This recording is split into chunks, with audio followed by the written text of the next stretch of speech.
These are the Presonus Eris 3.5 studio monitor speakers. Known for offering a clean upfront sound and great price, the demand of these speakers have made them almost standard among content creators and budget producers. But a few months ago, Mackie decided to head back to their roots with the new CR3s. And since these two speakers have been facing off against each other for over a decade now, it's time to see of the two newly updated models, which set of speakers is best. So, for the past decade, Presonus and Mackie have dominated the budget desktop speaker market, with Edifier closely making their way to the top. In most of my budget speaker comparisons, the Eris E3.5s for some reason always had a slight edge over the rest. But I have a feeling that the sound test comparison between these two might be a clear indication that the rest is slowly catching up. Before we jump into the comparison, I've realized only 5% of you are actually subscribe to the channel. If you haven't already, make sure you subscribe. We are so close to 300,000 subscribers. Now, before we get to the sound test comparison between these two, let's break a few things down. Starting off with design and build quality. Looking at some of the similarities, both speakers have a 3.5-inch size woofer with a Kevlar texture,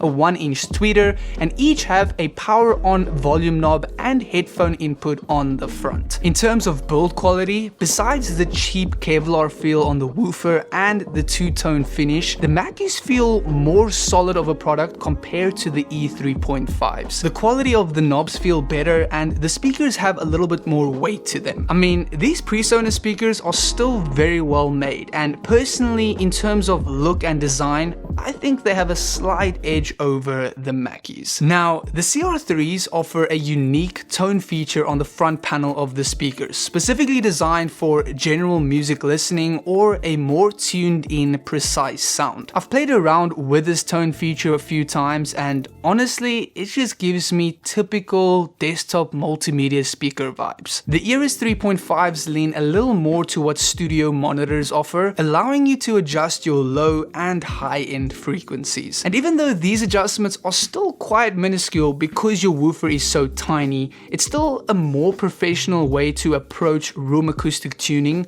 compared to these. Now, the rest of the settings of these speakers and their inputs and outputs are fairly the same. Here is a breakdown of some of the finer details between the two if you want to pause the video and inspect. But if not, it's time to get these set up for a sound test comparison.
Okay, now I've made notes on the differences in sound I spotted between these two, but having a listen to that sound test comparison again, I've changed my perspective a little. At first, I preferred the sound of the Eris 3.5s because they offer a little bit more of a mid-range presence and openness, which can be useful in a budget studio or content creation setting. The Mackies offer a unique balanced sound that's actually quite soothing to the ear. I mean, I'd probably still go with the Eris 3.5s because they offer a sound that works very well for multiple different uses, but if you only listen to music or you want a sleeker gaming setup, these Mackies are definitely worth having a look at.